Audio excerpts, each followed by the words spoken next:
Welcome to Redtastic. Story 1. Hi, I'm 30 male. I have been dating Elena, 27 female, for the past 3 years. Recently we got engaged, and as we kept our relationship pretty private, we finally decided to introduce each other to our respective families. I decided to take her home for Thanksgiving, and she was initially a bit skeptical because it was going to be an intimate group with just my parents and siblings. Elena is used to a big group as a family has around 20 people in it. However, Thanksgiving went well and my family really liked her. We spent the evening playing board games and had a mini karaoke session. She also said that it was pretty nice. So after this, she invited me for Christmas to her house, and I was super excited to go. We were supposed to go for lunch. I rang the doorbell and her uncle opened the door. He asked me to come and announced, "The gringo was here." I initially thought he said it as a joke, as Elena's family were Mexicans and she had told me that she was going to be the first person to marry outside the community. But it just got worse. They kept making fun of my skin tone and made very racist jokes. I got very uncomfortable. Her uncle outrightly said that they were gonna keep bullying me as if it were an initiation to the family. They kept making fun of the way I spoke, my blonde hair, and everything. To make it even worse, Elena joined them and made fun of me, instead of defending me or standing up to them. I was just waiting for the evening to get over. Elena dropped me back home. On the way back, when she asked me how the day was, I told her how I felt. I told her that I didn't appreciate how her family continuously made fun of me and my race. However, instead of apologizing, she called me a P-word for not being able to keep up with her family. I was shocked. I never thought that she would ever say something like that, because she never has. She has always been a kind person. This led to a huge fight, and she said that that was how her family was and that I had to put up with it. We kept fighting for it for a few days and then I decided to break up with her. It was a very hard decision. When I decided to break up with her, I asked Elena to come over and broke it to her. But she said that she was not going to allow that. I was like, what the F? Who are you to allow? Then the most ugliest side of her came out. So she was doing her MSc, which I was funding because she really wanted to study, but didn't get a scholarship.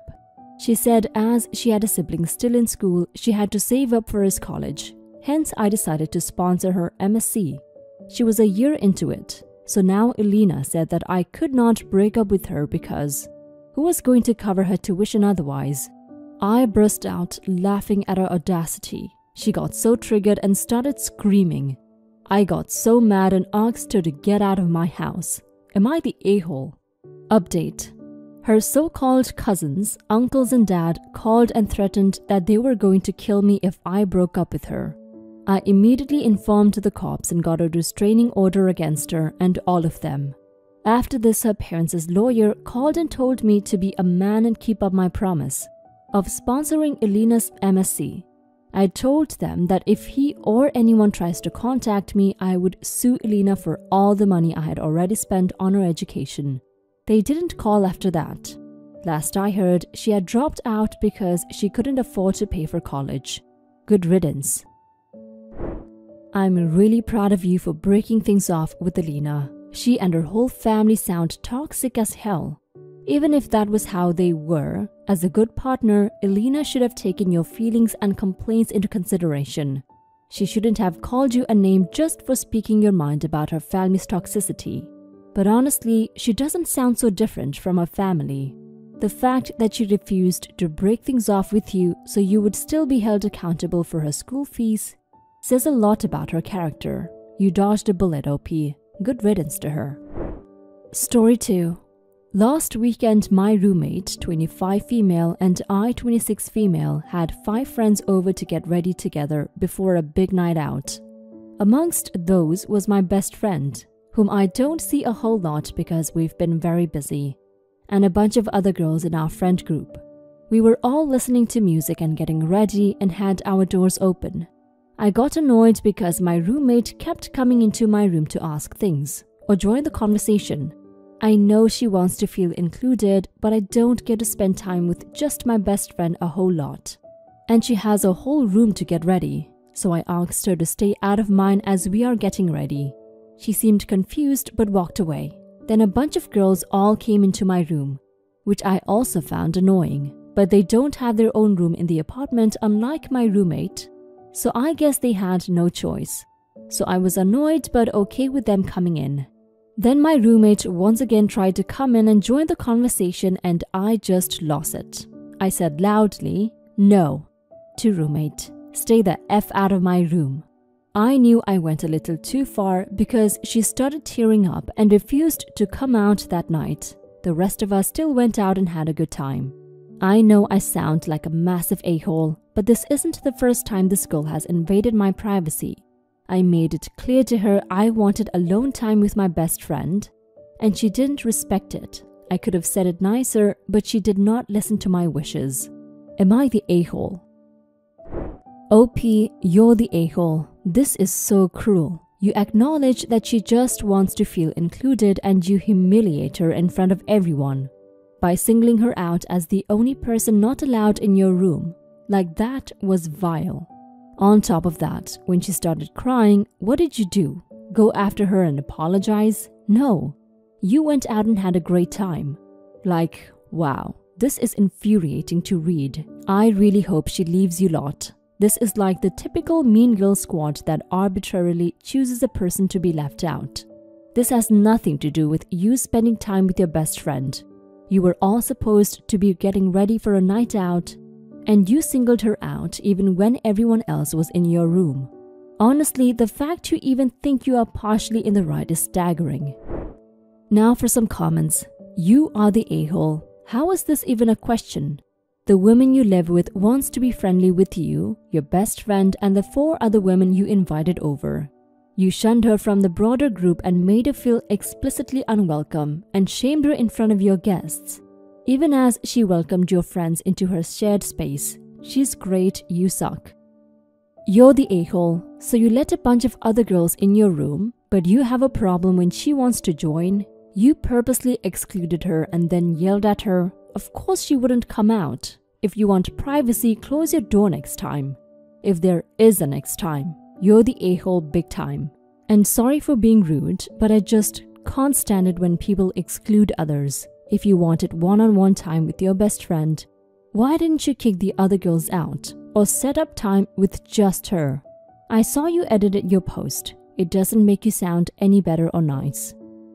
You're the a-hole. So you and your roommate have 5 friends over to get ready for a night out, but then you get mad at your roommate for wanting to be part of the group of friends getting ready to go out. This is beyond a-hole. You didn't make it clear you wanted alone time with your best friend because you and your roommate invited a group of friends over and then you only excluded your roommate. I know it's the most Reddit thing to do here, but it really feels like there is something else going on here. Why not just invite your best friend out for one-on-one activity? You seem oddly bothered by other people being around when the purpose was for everyone to get ready together. Story 3. I, 18 female, have 2 half-siblings, K, 22 female, and S, 21 male. We have different dads. My mom and him were divorced when I came along, and their dad died in 2018. S is left permanently and severely disabled after being born prematurely, but I love him the same as I do K and everyone else. He is still my older brother and I love him very much. K has her share of problems like being bipolar and such. She has medication she takes and you can easily tell if she's off them or not. So even starting to think about having children would be a long process. She would have to talk to a psychiatrist about it and it would potentially require her being off all or some of her meds. Late last year, at our newly started family dinners, mom, brother-in-law, me and her. My dad is always at work for these because him and Kay do not get along. She started talking about having a baby. My mom simply said she shouldn't and hinted that she didn't want to take care of the baby. Knowing my sister, if and when she has a kid, there's a high chance my mom would have to get custody of the baby. My sister is not a great person, and I've seen that myself. It was dismissed and never brought up again, until a couple weeks ago. My sister sat down at our dinner and said she had something to tell us. She said she has begun talking to a psychiatrist about having a kid. My mom said she felt slightly uncomfortable with this considering they live in a 1-bedroom, 1-bath, weekly stay, but she would still offer any support they needed. I told my sister honestly I thought she shouldn't be having a kid yet. I said she and my brother-in-law can barely afford taking care of themselves and 2 dogs. Having a kid is something so much more difficult. She told me I was just some stupid high schooler, and what do I know? I said that babies are a lot of hard work. I suggested that if she could hold a job for more than a few months, maybe she could start talking about it. She stood up and called me a moronic slang, and at least she never had a pregnancy scare. I was 15. My period was a week late and I was super bloated. I also used protection and birth control, but I was sweating balls because I thought that magically the protection didn't work. Her and my mom stepped out back, argued for a bit. My sister stormed in crying, said I was a bitch, cried to my brother-in-law and left. I walked outside to my mom having a cigarette and watching TV, laughing her ass off, not giving a damn. My dad and mom, plus a lot of other family and friends, said that my points were valid and I was polite about it. But as brutally honest and upfront as I am, I feel guilty for telling her she shouldn't be a mom. Brother-in-law and her have not been over or talked to us since. Am I the a-hole? Edit. Okay, I have barely scratched the surface with my sister. By the way, this post would be hours long if I told you more about her. I have backed down, but that will not stop me from hoping she is carefully taking into consideration her living situation and how large of a responsibility a baby is, and more of the factors. Nevertheless, do not be afraid to offer your opinions. Now for some comments. Not the a-hole. I'm glad you mentioned the reality of the situation. I'm so tired of hearing about people deciding on a baby when nothing about the life they live is stable. They want the novelty of a cute baby around to hold and play with like a doll, while everyone else is responsible for feeding and cleaning the baby and taking care of its financial needs. Everyone sucks here. You really provided no evidence that she would be an unfit parent aside from the bipolar. People with bipolar disorder can still be good parents.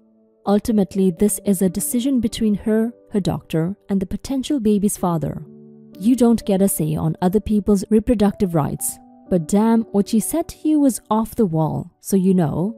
I do see your point that she's not fit to parent if she regularly has verbally abusive outbursts like that.